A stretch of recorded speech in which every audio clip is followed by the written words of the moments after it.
Em nome do Pai, do Filho e do Espírito Santo. Amém.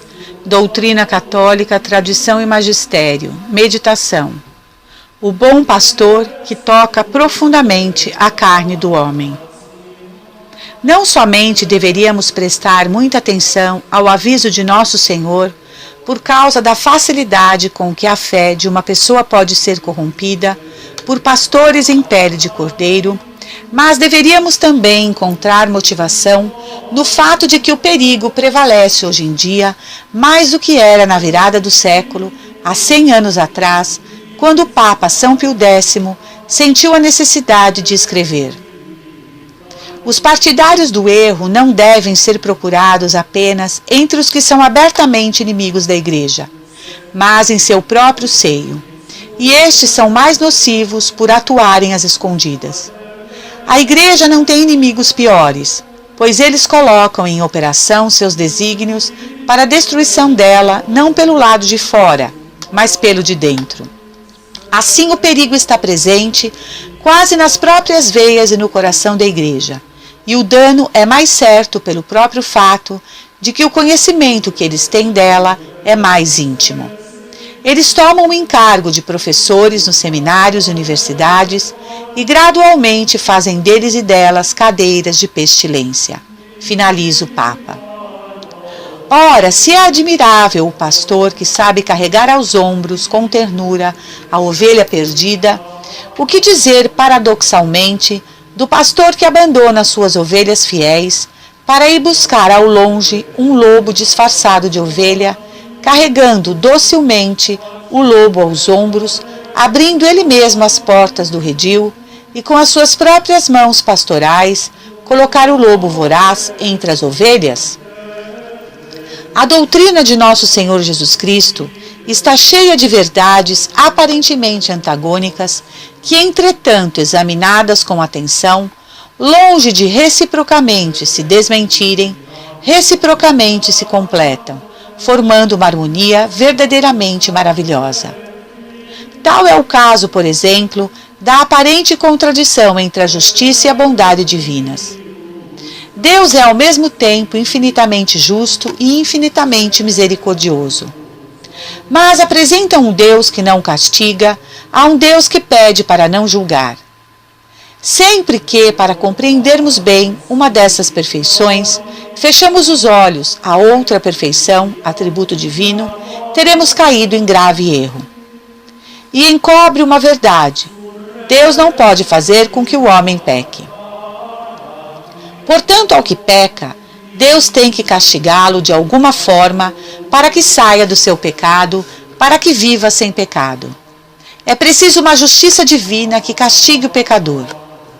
Mas mostrar uma falsa misericórdia, onde Deus não julga o pecador, é blasfemar contra a santidade da vontade de Deus. Deus não quer um mundo cheio de pecado. Deus não quer uma igreja cheia de pecadores. Para tanto, colocou os meios adequados para que as almas vivam sem pecar. E esses meios são o fruto de uma justiça divina, não de um beijo e um abraço de Deus ao homem. Nosso Senhor Jesus Cristo deu-nos, em sua vida terrena, admiráveis provas de sua doçura e da sua severidade. Não pretendamos corrigir a personalidade de Nosso Senhor segundo a pequenez e deficiência das nossas vistas, fechando os olhos à sua bondade para melhor nos edificarmos com a justiça do Salvador, ou, pelo contrário, fazermos abstração de sua justiça para melhor compreendermos a sua infinita compaixão para com os pecadores. Nosso Senhor mostrou-se sempre perfeito e adorável, tanto quando acolhia com perdão inefavelmente a doce Maria Madalena, tanto quando castigava com linguagem violenta os fariseus. Não arranquemos do Santo Evangelho qualquer uma destas páginas. Saibamos compreender e adorar as perfeições de Nosso Senhor, tal como elas se revelam num e noutro episódio.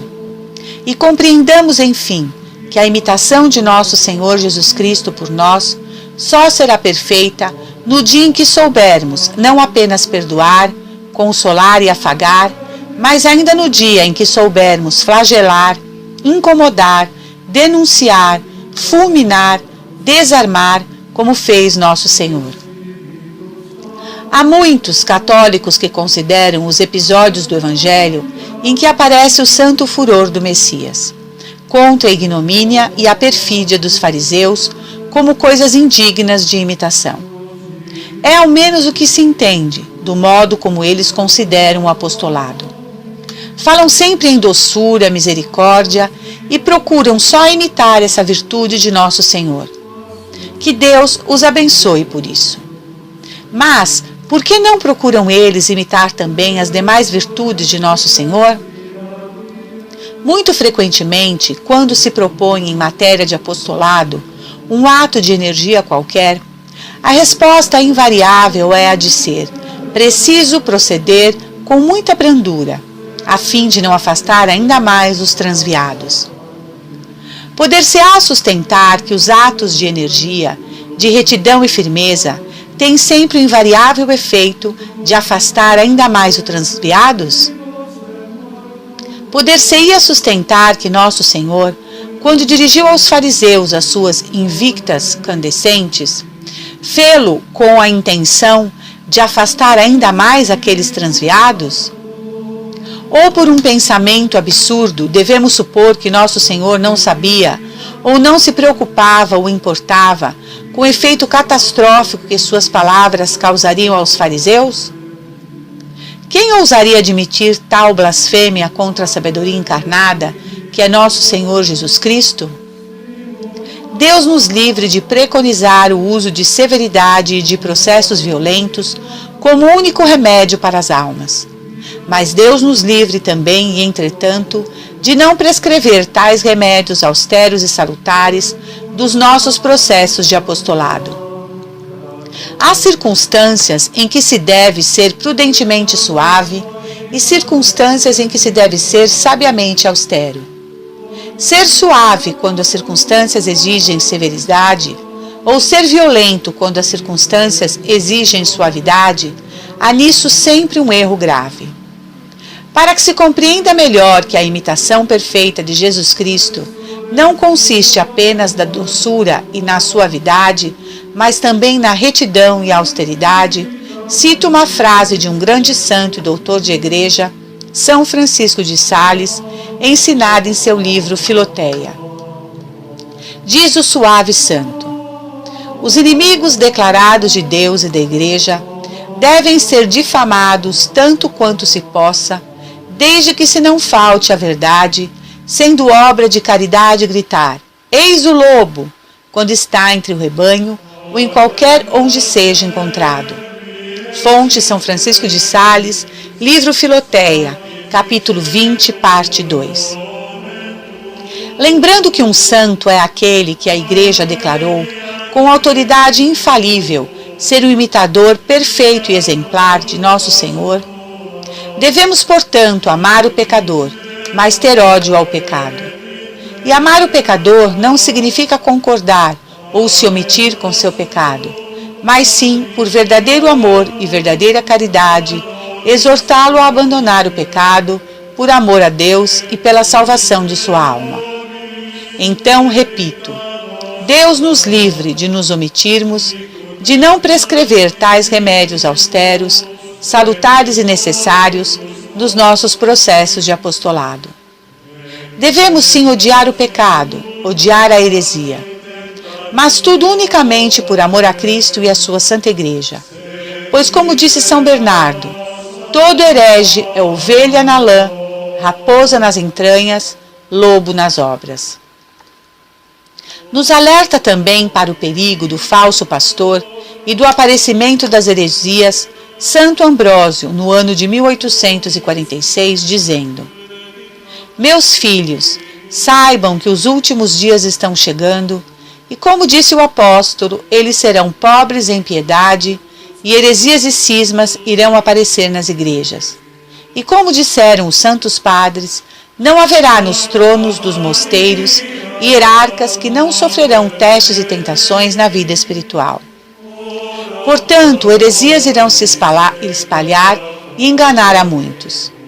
O inimigo da humanidade irá atuar com esperteza e se fosse possível ele levaria a heresia até mesmo os escolhidos. Portanto, tomemos cuidado para que o lobo em vestimenta de cordeiro não seja colocado no redil das ovelhas para destruí-las e condená-las eternamente. Saibamos que os hereges já estarão presentes.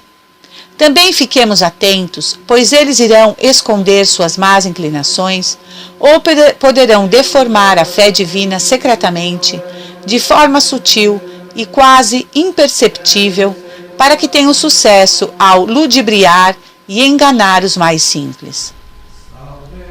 Foi o próprio Deus, nosso Senhor Jesus Cristo, quem nos advertiu no Sermão da Montanha quando disse: guardai-vos dos falsos profetas, que vêm a vós vestidos de cordeiros, mas por dentro são lobos vorazes. Mateus 7,15. Essas palavras ecoam através dos séculos para nós católicos de agora, que estamos tanto quanto ou até mais necessitados de tal advertência. O que deveria nos motivar a prestar mais atenção nesta advertência e ter mais cuidado em nossas vidas diárias? O fato de que a pureza e a integridade da fé é um assunto sério. A fé de uma pessoa pode ser facilmente corrompida. Podemos facilmente ser enganados. Por isso, nosso amor e fidelidade à santa tradição, que nos permite não cair no erro se não a abandonarmos. Ela é a nossa segurança, a santa tradição, proteção contra os hereges e as heresias, contra os falsos profetas, contra os inimigos de Deus. Uma pessoa que nega até mesmo um só artigo de nossa fé não poderia ser um católico, pois a verdade é uma só e precisamos aceitá-la inteira, ou então não aceitar nada. Isto simplesmente repete o ensinamento de nosso Senhor, conforme escrito por São Tiago. Pois quem guarda os preceitos da lei, mas faltar em um só ponto, tornar-se-á culpado de toda ela. Tiago 2,10. O santo e doutor São Tomás de Aquino acrescenta: rejeitar um só artigo ensinado pela Igreja é suficiente para destruir a fé, do mesmo jeito que um pecado mortal é suficiente para destruir a caridade. O Papa Leão XIII, em sua encíclica Satis Cognitum, ensina com todas as palavras: nada é mais perigoso do que os hereges, que enquanto conservam quase todo o remanescente do ensino da Igreja intacto, corrompem com uma única palavra, como uma gota de veneno, a pureza e a simplicidade da fé que nós recebemos através da tradição, tanto de Deus quanto dos apóstolos. Certamente não esperamos encontrar homens vestidos com pele de ovelhas. Não. O que nos é dito para temer é aquilo que na superfície soa agradável aos ouvidos, aquilo que parece positivo ou benigno à primeira vista. Mas por trás de tudo isso está um erro sutil que destrói a fé. Qual é um dos melhores meios pelos quais um erro contra a fé pode ser ensinado a um católico e fazer com que ele o aceite facilmente como verdade mesmo, se a princípio ele questionava a sua novidade? O jeito que foi usado na virada do século foi dizer que a doutrina evolui, o dogma evolui, ou que a verdade evolui com o homem. Dizem que temos que perceber que há um desenvolvimento doutrinal. Ora, esta é a pele de cordeiro, da qual nosso Senhor falou. Qual maneira seria melhor para que falsas doutrinas sejam aceitas pelos fiéis do que clamar que a doutrina só parece diferente, porque são verdades do tempo antigo que desenvolveram e se modernizaram e progrediram ou avançaram? Este é um dos mais indiciosos e traiçoeiros métodos de corrupção da fé de um católico. A palavra desenvolvimento soa benévola ou muito teológica aos ouvidos e pode muito bem pegar as pessoas desprevenidas. É um termo muito geral, que tem mais de um significado. Tenha cuidado com o palavreado ambíguo. O termo tem que ser entendido correta, clara e perfeitamente. Nosso Senhor deu à Igreja as verdades da fé. A Igreja ensina que a revelação terminou com a morte do último apóstolo. Este depósito da fé tem sido preservado e ensinado infalivelmente desde o começo. Quando a Igreja era jovem, os cristãos tinham um bom conhecimento da fé. Conforme a Igreja cresceu, nós desenvolvemos um melhor entendimento do que o sagrado depósito contém. Um católico no ano 94 d.C. é tão católico como um teólogo ortodoxo do século XX, acreditando nas mesmas doutrinas, nada contrário. A verdade é imutável. O que foi condenado uma vez pela Igreja no passado, não pode mais tarde ser aprovado por princípio, nem pode algo que uma vez foi declarado verdadeiro e bom pela Igreja, tornar-se mais tarde falso e pecaminoso. Então vemos nosso Senhor nos alertando sobre homens que procurariam corromper nossa fé. Hoje em dia, tais homens, muito frequentemente, vestem a pele de cordeiro do desenvolvimento doutrinal para enganar católicos incautos, a fim de que acreditem em doutrinas diferentes do que as que lhes foram ensinadas previamente pela Igreja. A pele de cordeiro, que é tão traiçoeira e insidiosa, é da posição eclesiástica. A Igreja lidou com tais hereges no passado e lidou de forma severa. Hereges que ocupam altos cargos na Igreja podem facilmente enganar o católico mediano, simplesmente permanecendo em seu posto de dignidade, como vemos na citação acima do Papa São Pio X. A história mostra que isso tem causado enormes desastres na Igreja. Diz a Sagrada Escritura: há apenas pessoas que semeiam a confusão entre vós e querem perturbar o Evangelho de Cristo. Mas, ainda que alguém, nós, um anjo baixado do céu, vos anunciasse um Evangelho diferente do que vos tenho anunciado, que ele seja anátema. Gálatas 1, 7 e 9. São Paulo nos dá um princípio para lembrarmos. Irmãos, ficai firmes e conservai os ensinamentos que de nós aprendestes, seja por palavras, seja por carta nossa. 2 Tessalonicenses 2,14. A verdade imutável é encontrada na tradição. Muitas pessoas hoje em dia reconhecem as heresias que estão infestando a Igreja desde sua mais alta hierarquia e estão tentando prestar ouvidos a essas palavras de São Paulo. É a falsa hierarquia que muitos seguem porque não conhecem a verdade do Evangelho, não procuram em suas vidas a verdade que a mente de Cristo oferece a todo homem. Muitos católicos hoje em dia têm que estar extra vigilantes porque esses hereges não estão mais sendo condenados e podem ser encontrados em muitíssimas paróquias. O catolicismo, como temos visto, é essencialmente tradicional. Chamar um católico de tradicional é como chamar um círculo de redondo ou dizer um triângulo de 3 lados. Mas o termo hoje em dia parece ser necessário para contra-atacar aqueles que quebraram e destruíram a tradição, mas ainda assim se chamam católicos. Temos que estar conscientes para não deixar que diminuam o amor que todos nós deveríamos ter pela tradição, que é a pedra de toque do catolicismo. Nada e ninguém está acima da tradição. Nós lemos as fortes palavras de São Paulo. Mesmo que nós, ou um anjo do céu. Essas palavras incluem a advertência de que mesmo o ofício de um papa pode ser usado para espalhar heresia. Obviamente, em tal caso, haveria um antipapa e não um papa de verdade. A pele de cordeiro do ofício eclesiástico é tão eficaz em promover o erro que São Bernardo, Cardeal Newman e outros logicamente acreditavam que a única maneira pela qual o anticristo poderia ser tão eficaz ao criar uma grande apostasia entre católicos seria tornando-se um antipapa, o qual a maior parte do mundo católico pensaria ser um papa válido. O juramento solene feito perante Deus e imposto a todos os sacerdotes de 1910 até 1968 é muito claro quanto ao significado da verdade imutável.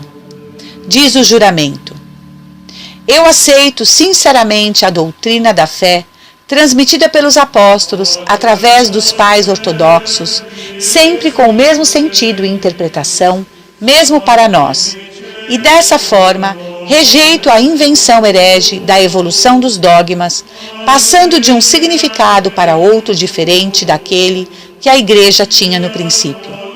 A absoluta e imutável verdade, pregada pelos apóstolos desde o começo, não pode nunca ser acreditada de outra forma, nunca pode ser entendida de outra forma. Assim o prometo, assim eu juro. A Igreja não pode mudar as leis feitas por Cristo. A Igreja também não pode mudar nenhuma doutrina de fé ou de moral.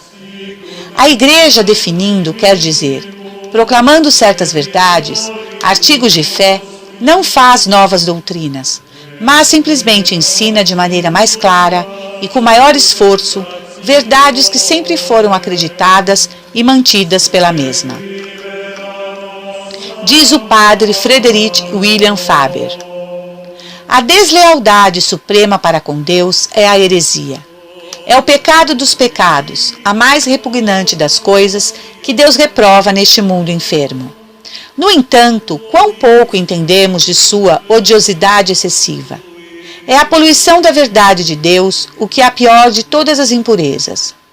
Porém, como somos quase indiferentes a ela, nós a fitamos e permanecemos calmos. Encostamos nela e não trememos. Misturamo-nos com seus faustores e não temos medo. Nós a vemos tocar as coisas santas e não percebemos o sacrilégio. Inalamos seu odor e não mostramos qualquer sinal de detestação ou desgosto. Alguns de nós afetamos ter sua amizade e alguns até buscam atenuar as culpas dela. Nós não amamos a Deus o bastante para termos raiva pela glória dele. Não amamos os homens o bastante para sermos caridosamente sinceros pelas almas deles. Tendo perdido o tato, o paladar, a visão e todos os sentidos das coisas celestiais, somos capazes de armar tenda no meio desta praga odienta, em tranquilidade imperturbável, talvez até com uma demonstração solícita de simpatias tolerantes por seus fautores. Por que estamos tão abaixo dos santos antigos, na abundância de nossas conversões? Por que não temos a antiga firmeza? Falta-nos o velho espírito da Igreja, o velho gênio eclesiástico. Nossa caridade é insincera, pois não é severa, e não é persuasiva, pois é insincera. Carecemos de devoção pela verdade como verdade de Deus. Nosso zelo pelas almas é débil, pois não temos zelo pela honra de Deus. Dizemos aos homens meia verdade, a metade que calha melhor a nossa própria pusilanimidade, e depois nos admiramos de tão poucos se converterem e que desses poucos tantos apostatem. Somos tão fracos a ponto de nos surpreendermos de que nossa meia-verdade não teve tanto sucesso quanto a verdade inteira de Deus. Onde não há ódio à heresia, não há santidade. Um homem que poderia ser um apóstolo torna-se uma úlcera na Igreja por falta de justa indignação. Fonte Padre Frederic William Faber, livro O Preciosíssimo Sangue, ou O Preço de Nossa Salvação, 1860. Não sigamos o que é profano. O profano é o que não tem nada de sagrado nem de religioso, e é totalmente estranho ao santuário da Igreja, templo de Deus. As novidades profanas nas expressões são, pois, as novidades concernentes aos dogmas, coisas e opiniões, em contraste com a tradição e a antiguidade. Sua aceitação implicaria necessariamente a violação total da fé dos santos padres. Levará necessariamente a dizer que todos os fiéis de todos os tempos, todos os santos, os castos, os continentes, as virgens, os clérigos, os levitas e os bispos, os milhares de confessores, os exércitos de mártires, um número imenso de cidades e de povos, ilhas e províncias, de reis, de pessoas, de reinos e nações, em uma palavra, o mundo inteiro incorporado a Cristo, cabeça mediante a fé católica, durante 20 séculos, tinha ignorado, errado, blasfemado, sem saber no que deveria crer. Evita, pois, as novidades profanas nas expressões, já que recebê-las e segui-las nunca foi costume dos católicos e sim dos hereges. Os apóstolos e seus discípulos usavam de tanta cautela em matéria religiosa que não sofriam sequer a troca de palavras com os que se haviam afastado da verdade. Excetuado o caso de alguém que trata com outro a respeito da salvação com o intuito de salvá-lo. Enfim, busquemos as ovelhas perdidas, mas cuidemos para não confundi-las com o lobo voraz e traiçoeiro e colocá-lo junto ao rebanho, para que não sejam as ovelhas contaminadas e condenadas pelos falsos ensinamentos, por uma falsa doutrina e pelas heresias, e assim, caindo no erro, sejam lamentavelmente condenadas para sempre. Exortemos por amor às almas, para que não ouçam esses falsos profetas, mesmo que para isso tenhamos que, às vezes, usar de severidade, mas que fiquem com a voz dos ensinamentos perfeitos e imutáveis da santa doutrina e santa tradição herdadas de nosso Senhor Jesus Cristo. O primeiro dever de qualquer católico é trazer às pessoas a verdadeira fé e, com isso, a salvação. Mateus 28, 19 e 20. A atitude normal e comum de qualquer heresia é gozar-se nas novidades profanas e sentir repulsa pelos dogmas, pela tradição, até o ponto de naufragar na fé por causa das discussões de uma falsa ciência. Ao contrário, é próprio dos católicos guardar o depósito transmitido pelos santos padres, condenar as novidades profanas e, como muitas vezes repetiu o apóstolo, descarregar o anátema sobre quem tem a audácia de anunciar algo diferente do que foi recebido. Louvado seja nosso Senhor Jesus Cristo, salve Maria, viva Cristo Rei.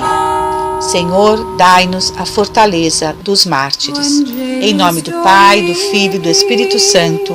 Amém.